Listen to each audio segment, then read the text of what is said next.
And that is the reason the Labour Party is opposed to this. Mr Chair. What's your name? I call the Honourable Member Joe Goodhue. Mr Chair. I think Mr Chair. I'll take the Honourable Member Stuart Nash.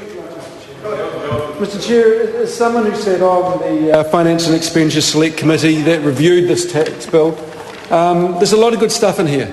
Of that, there's no doubt. There's a lot of good stuff in here. And as I think I said in my first reading speech on this, it is a real shame that the abolition of gift duty sort of snuck into the end because, as my colleague Mr Hipkins has said, a remedial matters bill is really not the place to insert this sort of legislation.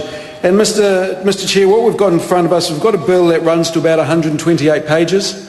So it's quite a substantial bill. And as mentioned, there is a lot of good legislation in here, but there's about a fifth of a page which says Clause 110, Estate and Gift Duties Act 1968, abolition of gift duty. And in about 10 lines it says no gift duty is payable under the Estate and Gift Duties Act 1968 in relation to a gift made on or after the 1st of October 2011.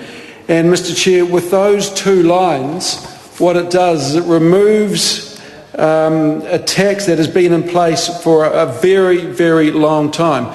Now, I'm not saying, and the Labour Party made this clear in FEC, that we're not necessarily against the abolition of the gift duty, but what we said is in fact there has not been the analysis undertaken that to prove that this is in fact the right thing to do.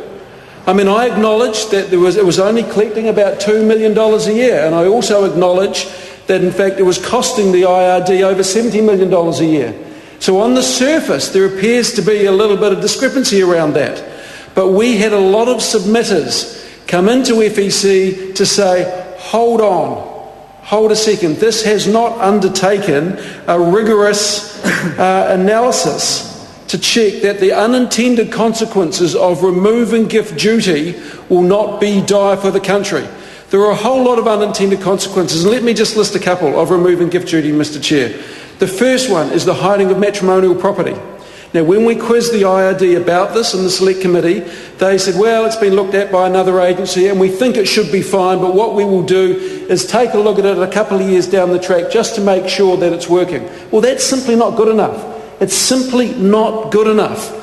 There was the ability of, to avoid creditors. Now, I suggest that when this bill goes through tonight, when it's signed off, there will be an absolute rush to lawyers and accountants of everyone who has a trust who has not gifted all their assets across to that trust, and that is what they will do. Now, I know there are legal precedents that allow creditor courts to look back into gifting and into these trusts to see if there's any sort of ill purpose there.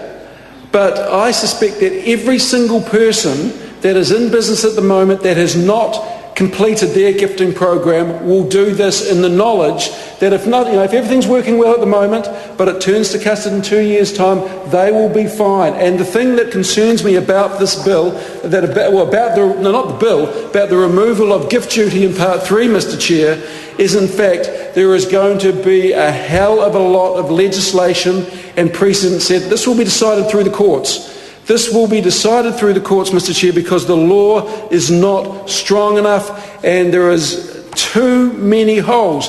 And we've talked about it again in my first reading speech about the ability to avoid paying tax through the continual gifting from one entity to another entity. One person I had an email from outlined how easy it would be to launder money.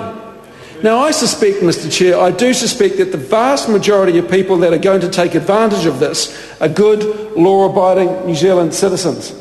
And I suspect that the vast majority of them are going to undertake the gifting program because they can. But there will be an element, and the Minister knows this, there will be an element of the business society that will take advantage of this, that are just waiting for this to come through to go, now is my opportunity.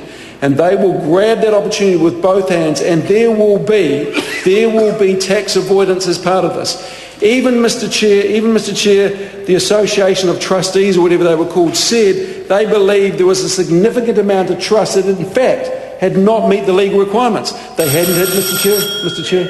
I call the honourable member Jamie Lee Ross.